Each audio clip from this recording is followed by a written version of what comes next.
os et leur particulier crâne, pour moi, c'était un peu la répulsion, c'était synonyme de mort, c'était synonyme de... Voilà, j'avais énormément de mal à aborder ces pièces. Et puis, par des rencontres, et en particulier de photographes qui voulaient absolument prendre des photos. Ils ont pris des photos de crânes de crocodiles, de crânes de tortues, de crânes de flamants roses. Et c'était magnifique. Et du coup, je les ai abordés totalement différemment, c'est-à-dire je me suis plus attachée d'abord au côté esthétique, en découvrant que finalement il y avait des formes qui étaient belles.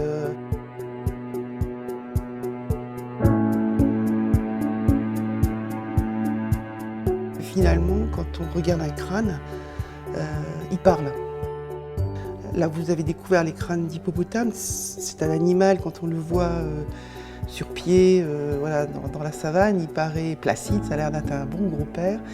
Et puis en fait, quand on découvre le crâne, là, on perçoit la force de l'animal, la violence dont il peut faire preuve.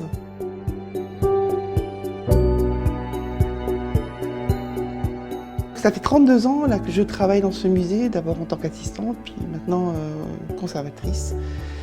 Et c'est un vrai plaisir. C'est un métier qui demande du temps, mais on prend vraiment un plaisir fou à regarder tout ce qui nous entoure.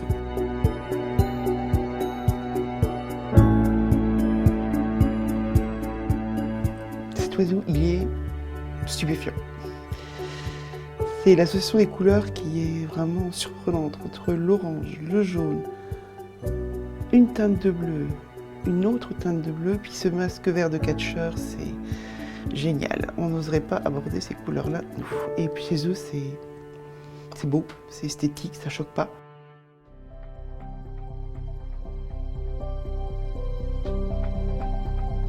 C'est la beauté à l'état pur ici. C'est splendide.